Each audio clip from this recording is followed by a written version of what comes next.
This is Bob Rourke with Business Leaders Podcast, and today we have a unique treat. We're here with Tom Regan. He's the president of Mindful. Mindful? Mindful. Mindful. It sounded like minefield. Mindful. Jeez. Any case, tell us a little bit, Tom, about what you do and a little bit about the customers you serve. Sure. Thanks, Bob. Thanks for having me. Absolutely. Mindful is our retail and cultivation brand. We are a cannabis company located in Colorado. As president of the company, my job is to make sure the trains run on time and we serve our customers. Part of our business is we have a 40,000 square foot grow here in Denver. We have a 25,000 square foot extraction facility, and we have a retail footprint throughout the Colorado area, and on top of that we have a B2B business where we sell our products to other retailers. You know, folks, we talked about this, and you were kind enough to give me a tour before the podcast, and I can tell you guys, it reminds me of like a surgical suite. When you come in here, the place is clean, and the data gathering here is incredible. And Tom, you talked a little bit about what you did before you came here. Shed some light on what you did before here. Sure. In my prior career, prior life, I was a director at Cisco Systems for about 12 years. For those of you that don't know Cisco Systems, it's not the food company, it's the computer company. Cisco is about a $50 billion a year company now. And my job was to manage the worldwide supply chain, do product integrations when we acquired companies, and launch new products. And before that, I worked at a bunch of small high-tech startups in the networking space in the Boston area. A bunch of them got bought by large companies like Cisco and Intel. Yeah, and it was, I think you said it was $1 billion event that you managed at the time? Yeah, no, I was responsible at Cisco, I was responsible for about $10 billion of Cisco's revenue from a manufacturing and supply chain perspective. You know, and you know, for the folks listening, I was fortunate. I met an agronomist. I met so many people here that had significantly advanced degrees in agronomy and horticulture, and we had an engineer that was a farmer that is consulting all over. I mean, the misconception about the business is profound, and I would tell you that this is really a sophisticated setup here. You know, just one room, there's equally that. What do you reckon one grow room would take to set up? Sure. A 1,500 square foot to 2,000 square foot grow room would cost anywhere from $400,000 to $700,000 to set up. Yeah, and I was fortunate enough to get to see them. Yeah. You know, if you're a gardener at all, you're jealous.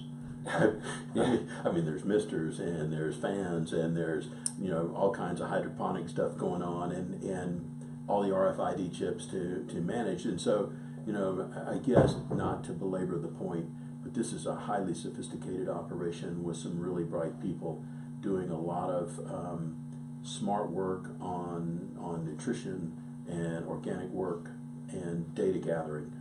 That's right. Yeah. You mentioned our workforce. We have about 90 employees right now in all of those 4 businesses. At the grow we're at right now, the cultivation facility right now, we have a woman that has her master's in horticulture. We have engineers, the whole gamut. I think if I had to go top of my head, we probably, of the 100 people, I would guess over 40 of the folks in our company have a bachelor's degree, and a little less than 15 have master's degrees. You know, for the folks that don't know this industry, and certainly I was unaware of the industry, but the level of sophistication and tracking and compliance, you walk into the lobby and it's gated in, and there's more permits hanging on the wall there than you can shake a stick at to comply. And right. And so, you know, within this business, this is a real life business. You know, it goes from growing to extracting to distributing to retailing. And so let's talk a little bit about the the challenge that you have of basically you got four distinct business models within the company. That's right. Yeah, it's as a cannabis company, we have a wide diversity. A lot of cannabis companies, the genesis for them was to start a grow or a cultivation center and then have retail. And a lot of businesses early on in Colorado, that's where they still are. Then as 2.0, Cannabis 2.0 started to happen in Colorado, businesses started to stand up where they were growing, but then they had an extraction facility, but they didn't do the retail and the cultivation side necessarily. What we've tried to do with our company is go the wide breadth. We want to be a fully integrated vertical company that can do anything from growing all the way to products. And at our extraction facility, we don't just extract the oil, we then transform that oil using technology and expertise to create products that we sell on the market, whether it's food or essential oils or bath salts or smokable items. So to move up that value chain is where we're headed. But to do that, you need to control all aspects of your supply chain. And you guys, we were talking about as we were in one of the facilities, is over there is our intellectual property. And so you guys are developing genetically your own intellectual property, I presume, to add value and create distinction. Yeah, that's right. That's right. It's in coming from a high-tech background, I call it our source code. But we're also, that's at the grow, we have the various strains, and that's our intellectual property, but also over at the extraction facility, the processes and protocols, and you mentioned data and the analytics, that's our intellectual property as well. I learned the lesson in high tech that if you want to do something and you want to be successful at it, you have to measure it and you have to continually go after it. Our next big project is we're going to try to get ourselves into a lean mindset so that we're more agile, and we're doing lean manufacturing here. That's pretty exciting. I don't know if there's a cannabis company in the world that's looking at lean manufacturing and taking data and analytics to bear on the everyday operation. Well, when we were doing the tour, you showed me a controller box that you had built to spec to do data gather. That's right. Yeah, it's loaded with programmable logic, and then we had to write the code that goes with that and the logic. That's right. Yeah, yeah. It's because you talked about the grow environment, and when you grow anything indoors, and we are indoors, we're not in a greenhouse, it's indoors, and you do it with hydroponics, your margin of error is very thin. So if you don't have the data and the information you need to stay within those parameters, you can lose the whole crop, you can lose everything. Yeah, and for us that would be catastrophic. Yeah, and you were talking about that if we went from one room to the next, the environment was different from room to room. Yeah, based on the grow cycle, that's right.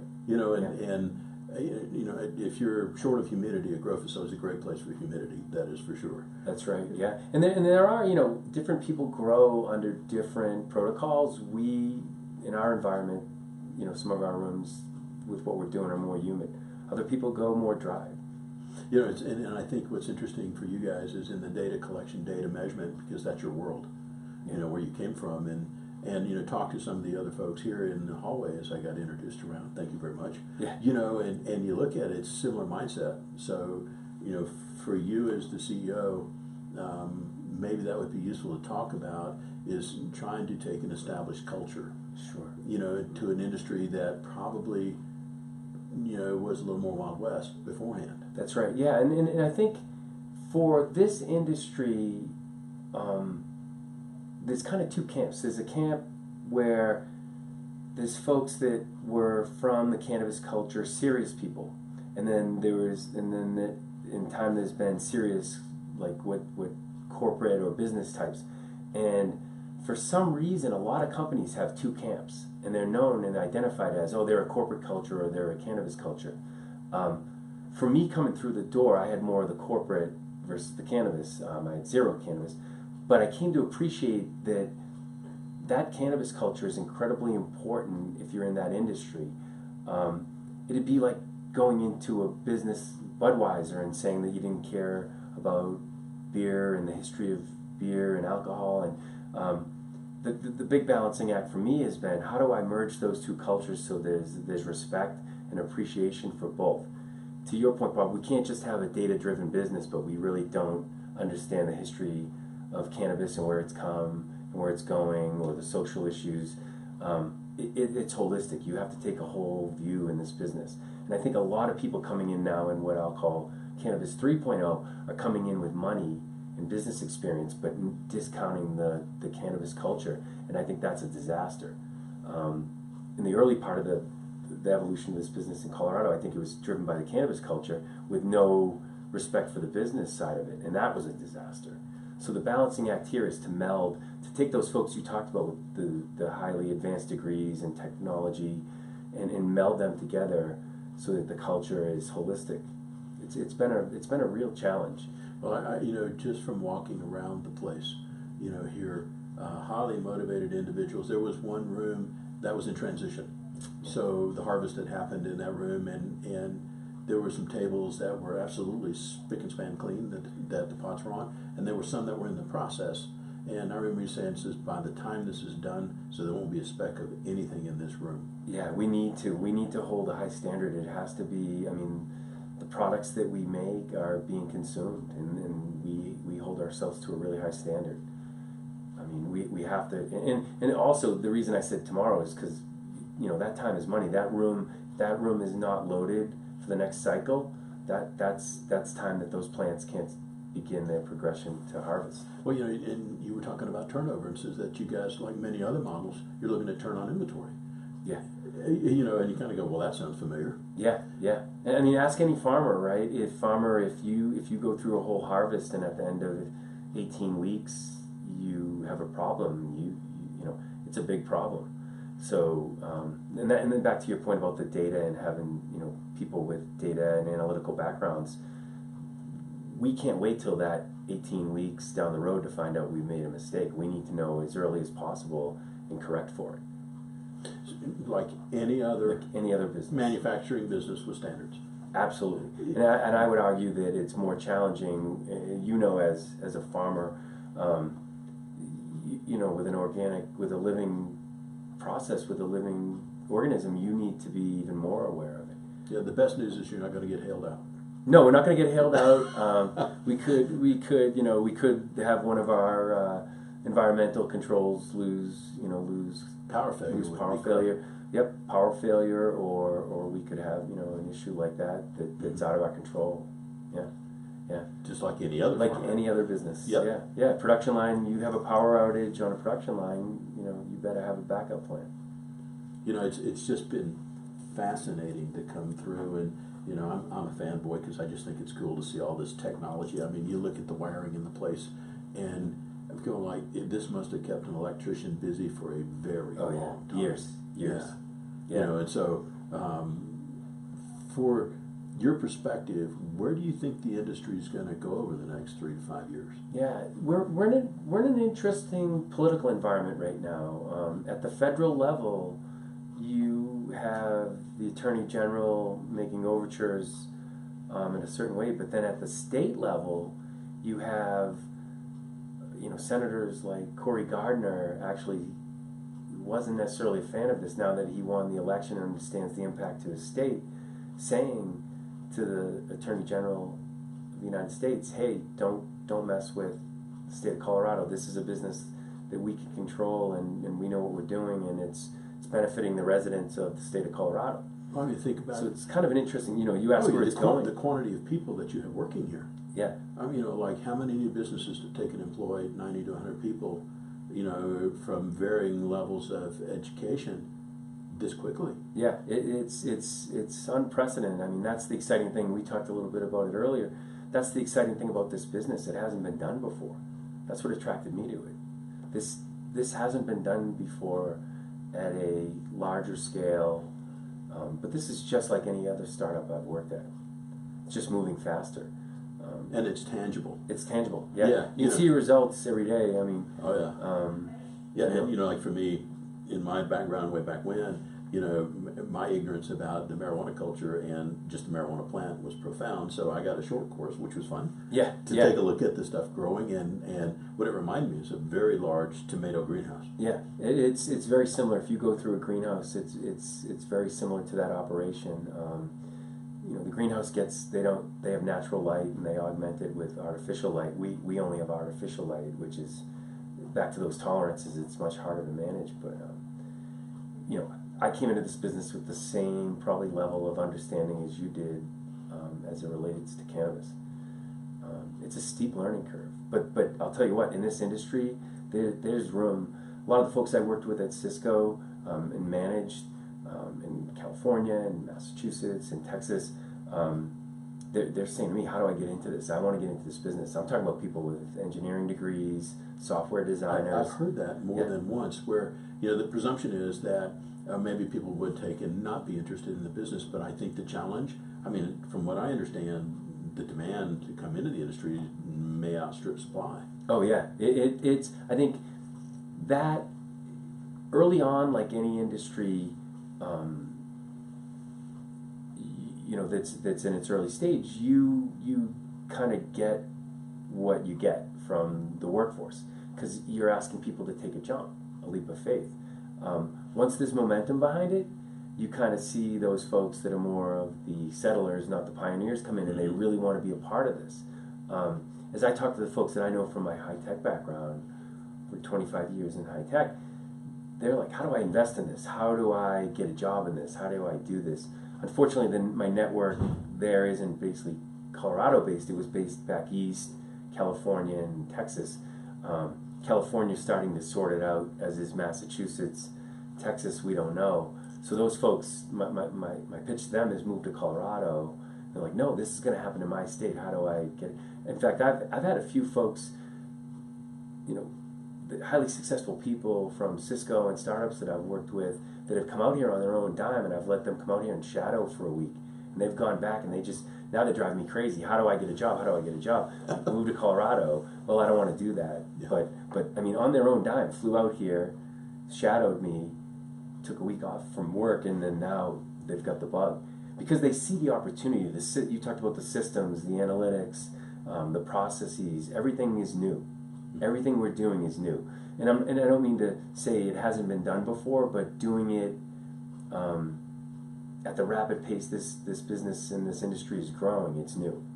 It hasn't been done. And the state's benefiting greatly from employment and tax revenue and job creation. It's just been an extraordinary boon. It has, for the state. To see a representative of people like Cory Gardner before election saying, geez, I don't know about this, and then same with Governor Hickenlooper, both of them now are strong advocates. They've both, as soon as the Attorney General started to talk about taking measures at the state level, they both of them rushed to Washington and said, hey, we've got this, leave us alone, we know what we're doing, do not interfere.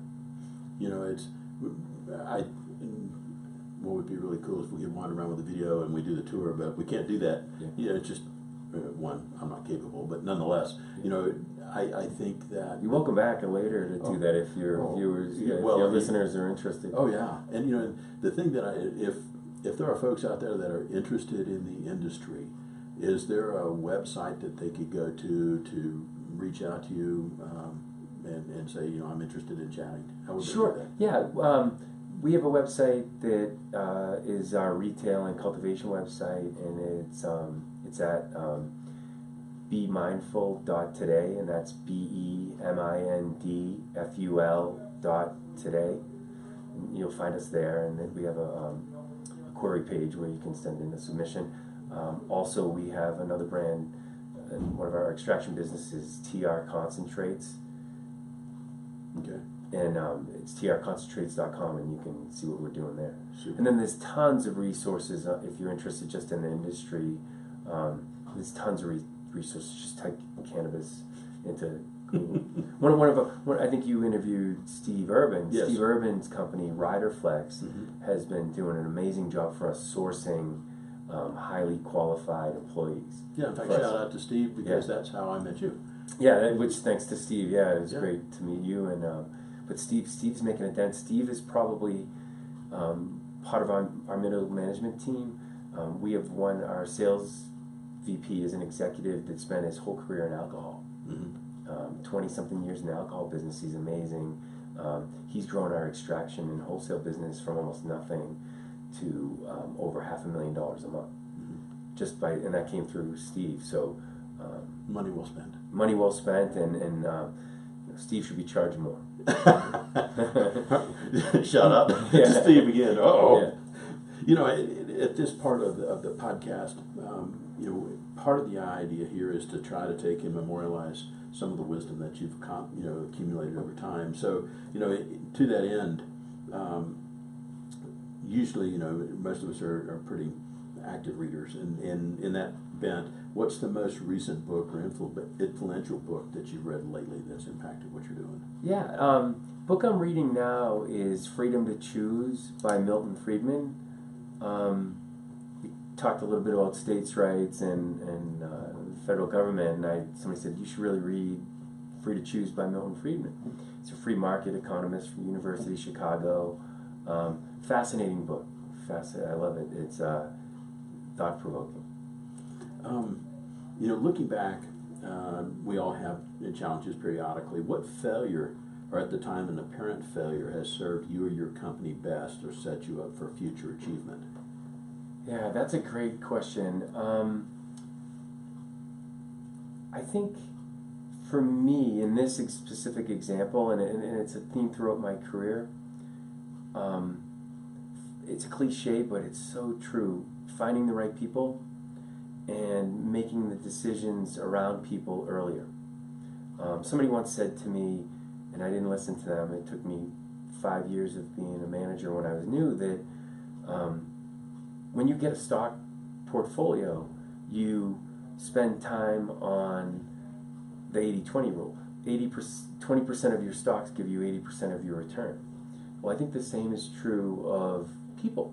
In a lot of managers, when they get first in management, and I've seen VPs do this, they spend 90% of their time on the bottom 10% of their performers. That makes no sense. And I've made that mistake again and again. And I'd encourage your listeners to think about that. If you're spending 80% of your time on the bottom 20% of your performers, you're not serving the business. Quite frankly, you're not serving the other 80% of your people that are there and want to be there and are working hard. And you're not serving the 20% that you're spending the 80% on either. Yeah, it's, you know, I think that... I know that sounds a little harsh, Bob, but I rejected it early on in my career, and I paid for it again and again and again. And it took me at least 10 years of being a manager to finally say, there's some wisdom in this, I should look at it. Pareto's principle works. Yeah, Pareto's principle in reverse, though. Why? Pareto's principle is to gain improvements, you focus on the thing that moves the needle. But as managers, people managers, we all want to help someone. You see people, you want to help them. But at some point, you're responsible for a business as a CEO or a manager, or president or whatever you are. And you need to make those hard decisions around people. You're investing too much of your time in something that's not giving a return. I know it sounds harsh, but it's life. It's life. You know, and maybe they're just miscast. They're miscast. A lot of the folks that have been in that category that I've said, hey, I don't think it's working out, let's sit down and talk about why, have been relieved. Because they're in a job that it's not working out for them, and they don't want to let you down or the company down, and they're misplaced, they're misfit.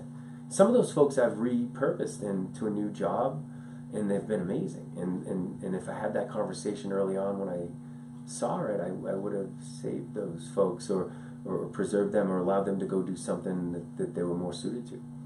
You know, we don't all know what we're going to do from day one. You know, it might right. take us a little while. Yeah. Tom, if you could put an ad on page 1 of the local paper sharing your company's message or advice, what would it say and why? Yeah. Page 1, huh? Or, yeah, sure. Yeah, Billboard. That's wow.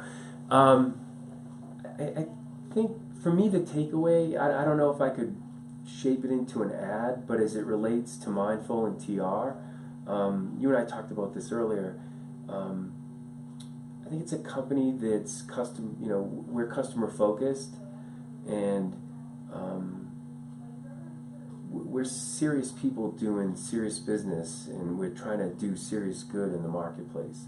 We're trying to serve our customers, and we take that responsibility very seriously.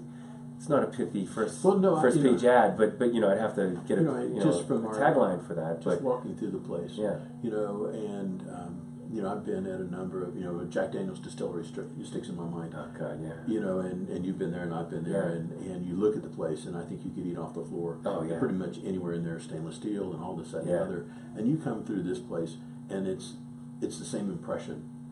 Serious business, highly technical business with highly qualified people, that are producing product for consumption and serious about taking care of their customer. yeah. Thank you. Yeah, I mean, that's what we're striving for. It's as you know, that goal never ends, and and that's another thing that we try to do here is complacency.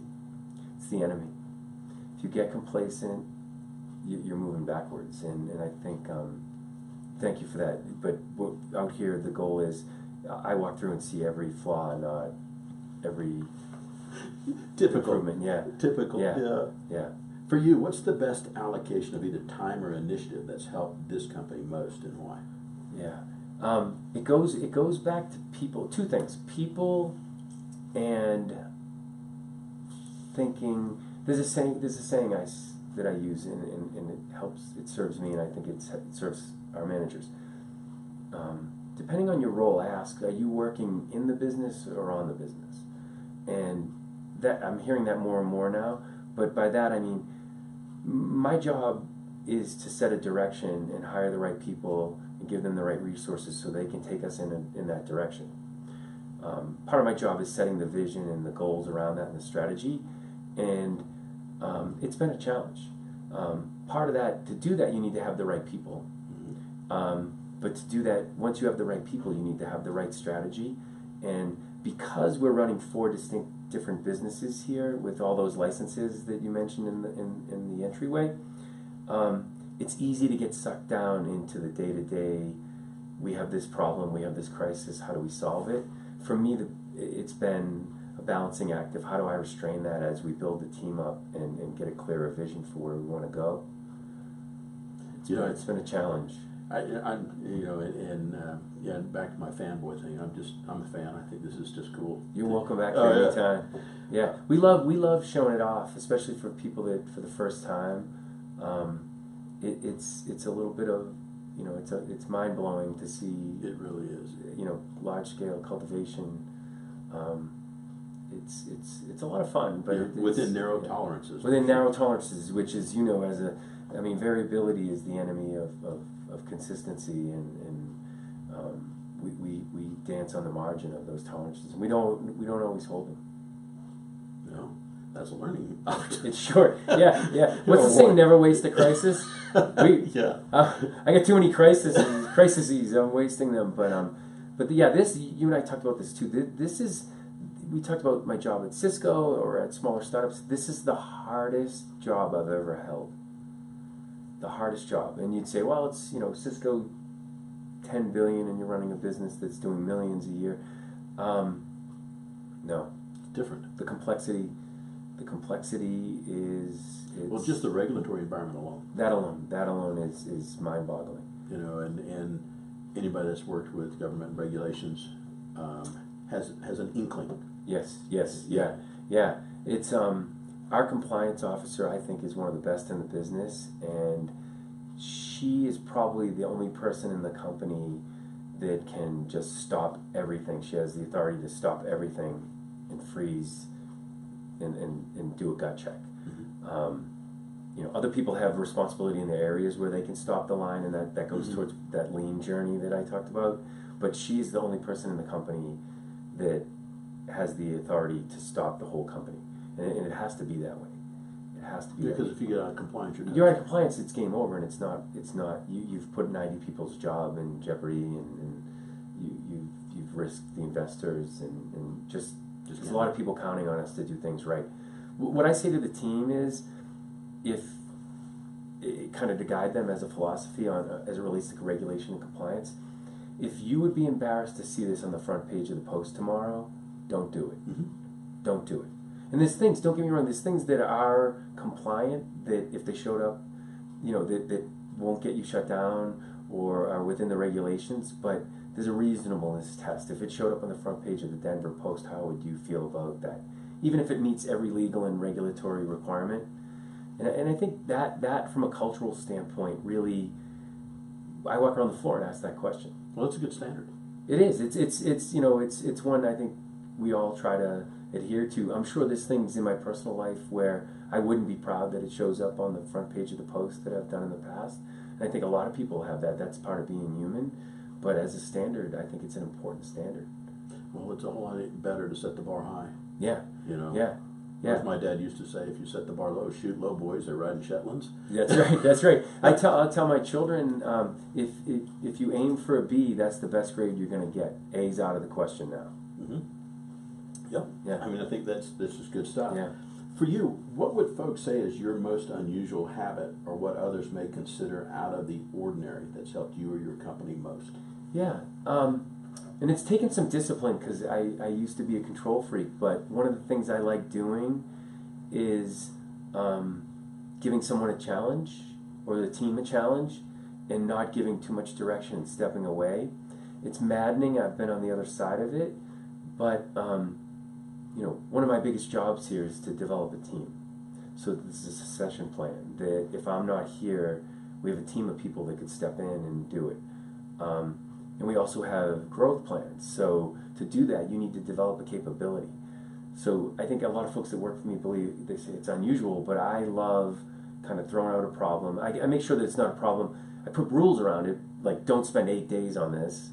If you guys are spending more than a couple hours a day to solve this problem, come see me and we'll realign it. But I love to kind of set the broader framework, maybe even a strategic problem, and say, okay guys, or guys and gals, come back to me with a proposal for how you'd solve this problem. I think a lot of people when they manage don't like doing that. They like, and to be managed, they like a little more direction. I don't do that all the time, but I found that people look at me and say, well, that was really unusual that you did that, but I understand why now.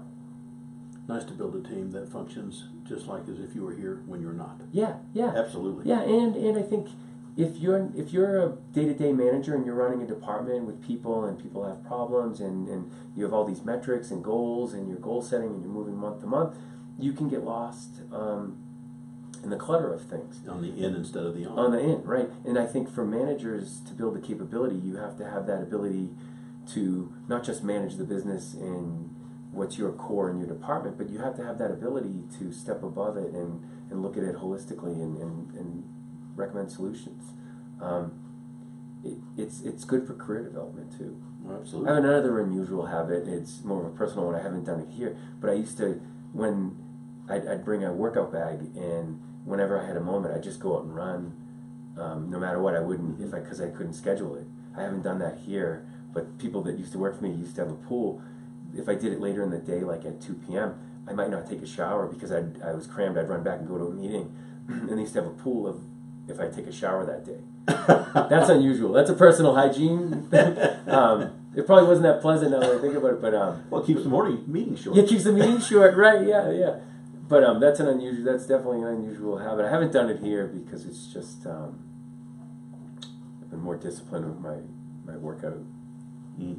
Over the past 3 years, what belief or protocol have you established in your company that has most impacted you or your company's success?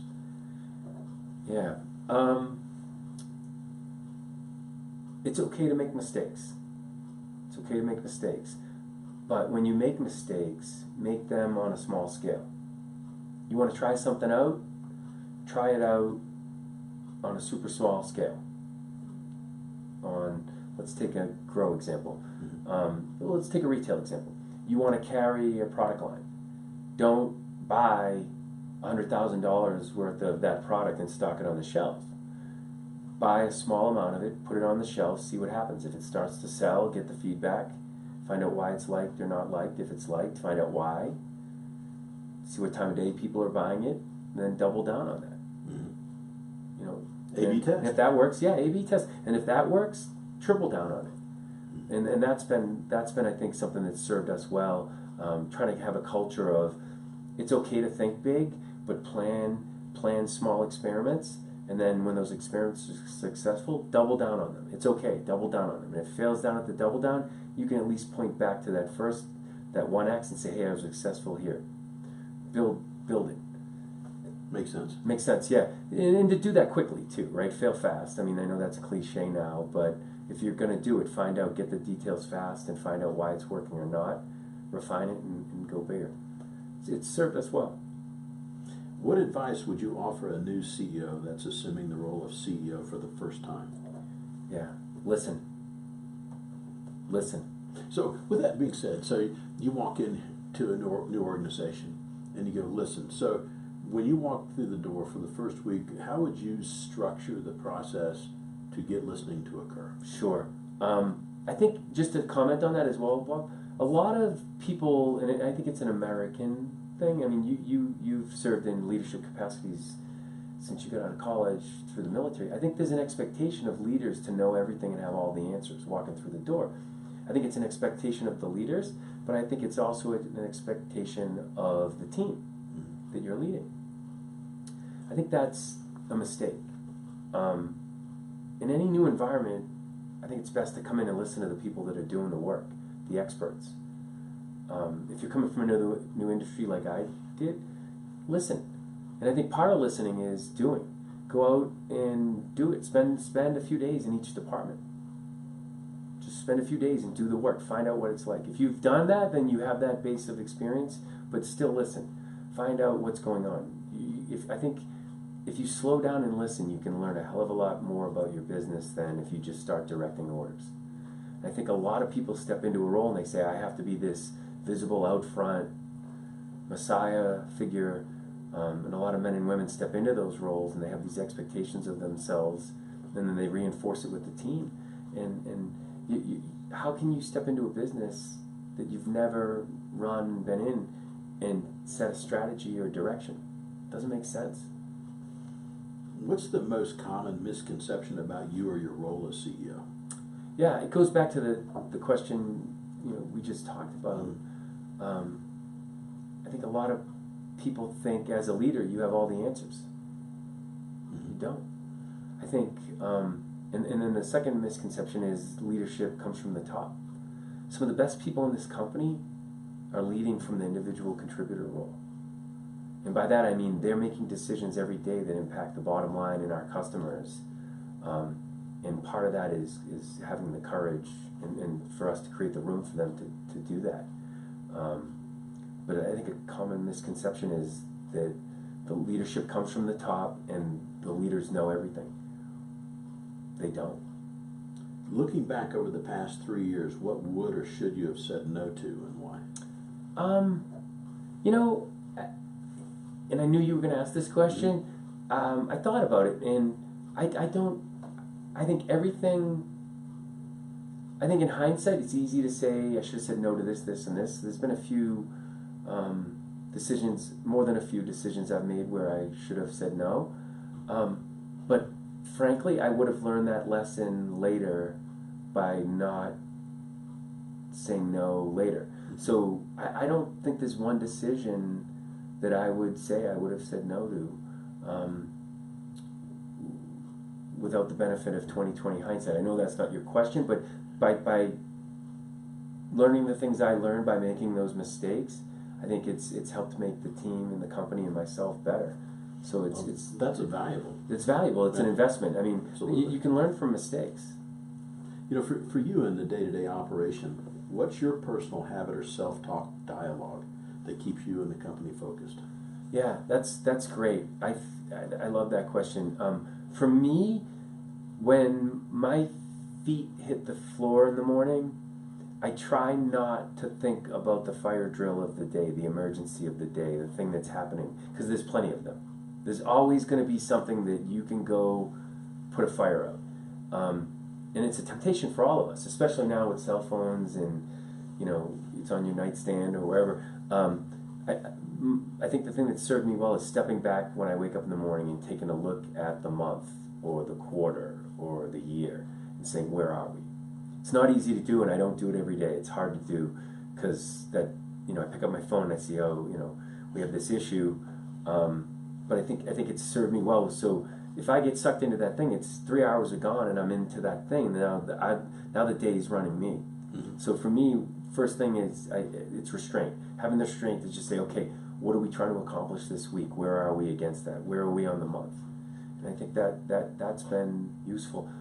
Like I said, I'm probably 50 to 60% successful on that. Well, that's better than zero. It's hard to do, yeah. And believe me, there's days where I think there's a laziness to it where I'm like, oh, if I just pick this up, my day will be made for me. I pick this phone up and look at what's going on, or come in the office and go, do that. But it doesn't serve the company.